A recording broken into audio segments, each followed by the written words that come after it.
Hey everyone, in today's video we are going to look at more pen art brushes. Panart is a company based in India and they make art supplies. So they have sent me these brushes for testing. These are the Synthetic Sable brushes. In the earlier video I showed you the Interlock Synthetic. So you can see the design. It's very different.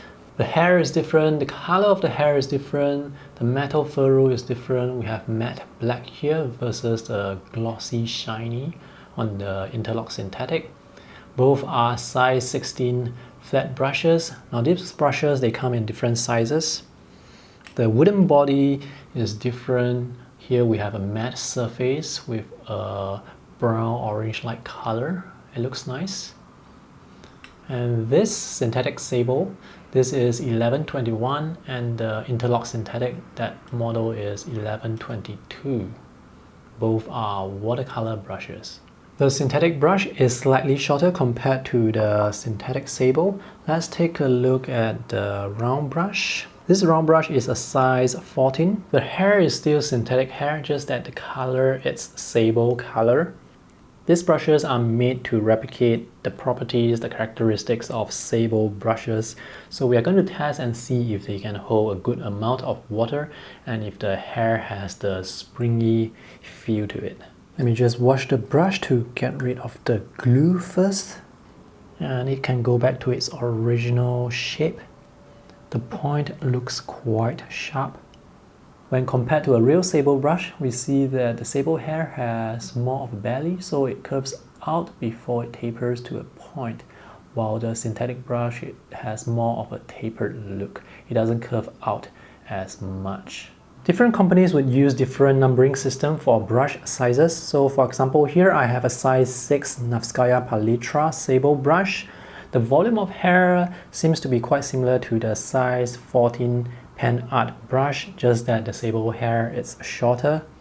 And for the Escoda Perla synthetic brush, size 12, it looks like this size 12 is about the same size as the Panart.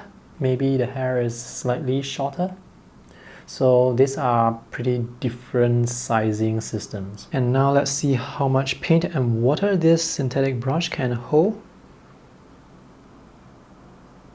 This is quite flexible and it can create thin and thick lines very easily. Seems like the brush is able to release the paint quite evenly as well.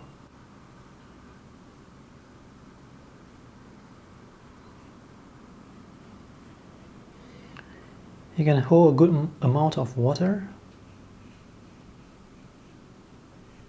Now it's starting to become dry. Let's compare that to this sable brush that I showed you earlier. So this brush here, you can see that I can get thicker lines with this. This brush is, the hair is slightly shorter, so it doesn't hold as much water. Let's see if we can get the synthetic brush to be as thick as the sable.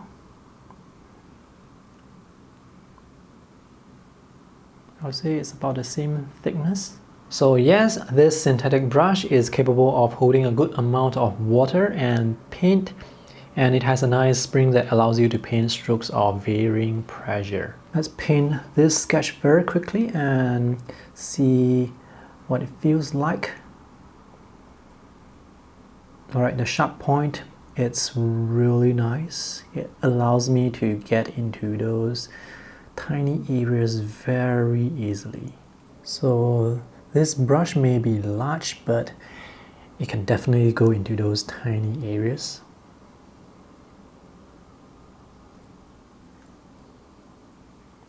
The springy feel of the brush is very nice. It feels like it always goes back to its sharp point, which is great. Let's try the flat brush for the background.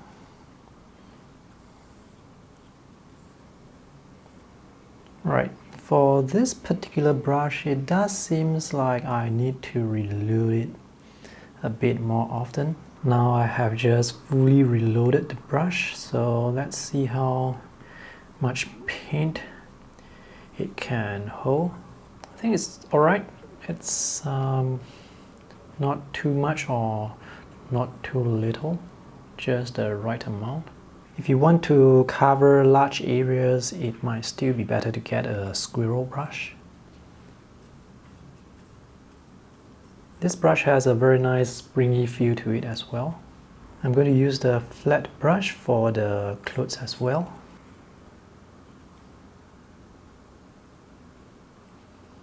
This works very nicely.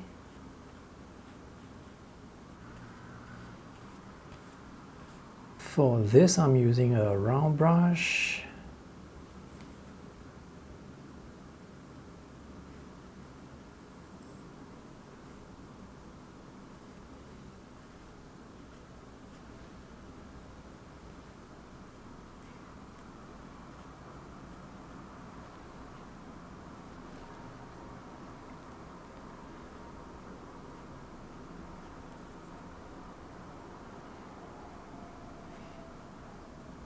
Looks like I can get the tapered strokes very easily.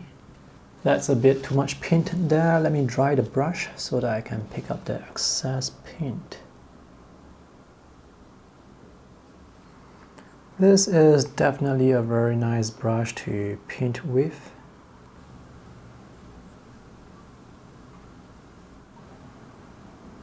This is a very capable brush. It performs very well. The strokes, they come out just the way I expect them to. I don't know the pricing for these brushes, but these are synthetic brushes, so I don't expect them to be more expensive compared to Sable brushes.